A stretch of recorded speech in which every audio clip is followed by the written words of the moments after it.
Hello students, myself Rakesh Roshan, Department of Chemistry. Today we are going to study Chemistry of Class 7, Chapter 9 Soil. आज हम लोग soil erosion और soil conservation के बारे में study करेंगे। तो सबसे पहले soil erosion. The top soil which is most fertile layer of the soil. Top soil सबसे अधिक फर्टाइल सॉइल का फर्टाइल लेयर होता है, यानी सबसे अधिक उपजाऊ लेयर होता है जो आसानी से तेज हवा और रनिंग वाटर के द्वारा एक स्थान से दूसरा स्थान बहकर चला जाता है, जिसको सॉइल इरोजन कहा जाता है। The removal of top soil by running water strong wind is known as soil erosion, यानी टॉप सॉइल का रनिंग वाटर या स्ट्रॉन्ग विंड्स के द्वारा एक स्थान से दूसरे स्थान पर चले जाना सॉइल इरोजन यानी मिट्टी का कटाव कहा जाता है। Root of trees and plant hold soil firmly in place. Root of trees यानी पेड़ पौधों के जड़ मिट्टी को एक स्थान पर होल्ड करके रखता है। In the absence of tree or plants, the top soil became loose and easily carried away by strong wind and running water. लेकिन प्लांट एंड ट्रीज के अब्सेंस में टॉप सॉइल लूज हो जाता है, जो आसानी से हवा और पानी के द्वारा कैरी हो जाता है। The large scale destruction of tree is called deforestation, यानी बड़े पैमाने पर पेड़ का नष्ट होना डिफोरेस्टेशन कहलाता है। Deforestation is the main cause of soil erosion. Soil erosion का मेन कॉज डिफोरेस्टेशन यानी पेड़ों की कटाई है। सम अदर फैक्टर्स, कुछ अदर फैक्टर्स हैं सॉइल इरोजन का, वह है over grazing by animals, flood and improper farming technique.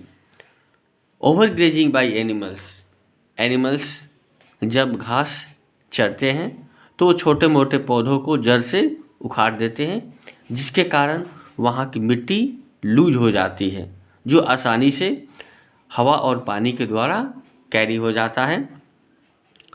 Third cause is flood यानी रनिंग वाटर, ये भी एक सॉइल इरोजन का कॉज है। और इम्प्रॉपर फार्मिंग टेक्निक यानी गलत तरीके से खेती करना। Next topic is soil conservation.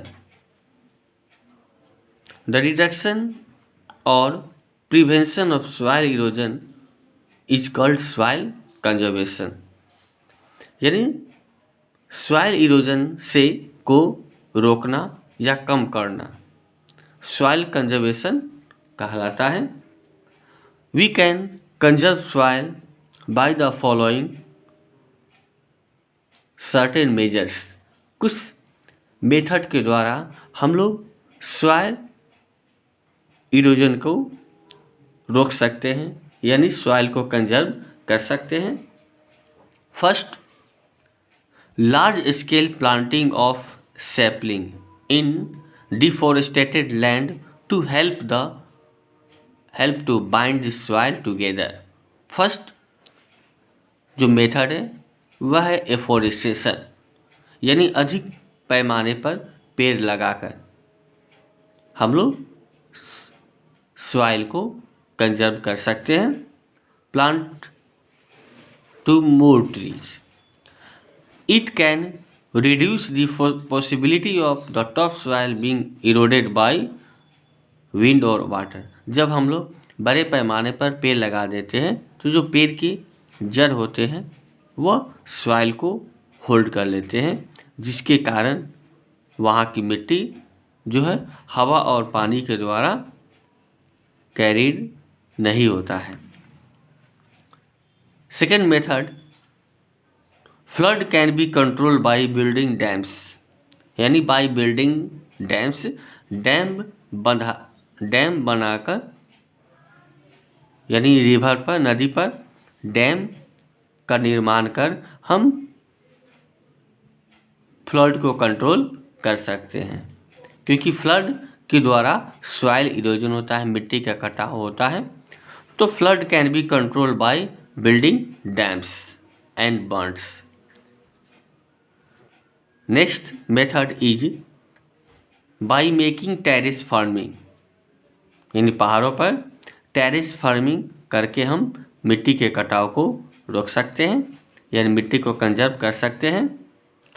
Large step are cut into small slopes where crops are grown, पहाड़ों की ढलानों पर जहाँ खेती की जाती है वहाँ स्टेप बनाया जाता है। यह स्टेप फ्लो ऑफ वाटर को स्लो डाउन कर देता है। Flow of water, this slow down the flow of water on slopes thereby reducing soil erosion. जब हम पहाड़ों पर स्टेप बनाते हैं तो इससे जो पानी का फ्लो होता है वह कम हो जाता है, जिसके कारण मिट्टी का कटाव नहीं होता है। Next, animals should be allowed to graze in different pastures after grazing at one pasture for some time। Animals को ओवर ग्रेजिंग पर रोक लगाकर हम लोग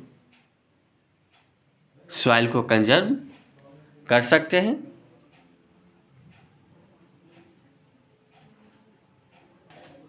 next topic is percolation rate of water in the soil। The movement of water through the soil is called percolation। Soil में water का movement percolation कहलाता है। The speed at which the water moves is called percolation rate, यानी जिस speed से water soil में move करता है उसे परकोलेशन रेट कहा जाता है। A soil which greater percolation rate can absorb more water, यानी जिस सॉइल का परकोलेशन रेट ग्रेटर होता है वह ज़्यादा वाटर को एब्जॉर्ब करता है। How to find percolation rate of soil. Examples, for examples, if 200 milliliter water takes 10 meter to percolate in the soil, calculate the percolation rate। If 200 ml water takes 10 minutes to percolate in the soil, यानी यदि 200 millilitre water को soil में percolate होने में 10 minute का समय लगता है तो उसका परकोलेशन रेट निकालना है। परकोलेशन रेट निकालने का फॉर्मूला होता है amount of water by percolation time. तो percolation rate equal to amount of water 200 millilitre और percolation time 10 minute 20 millimetre per minute, ये आपका percolation rate of soil। Thanks।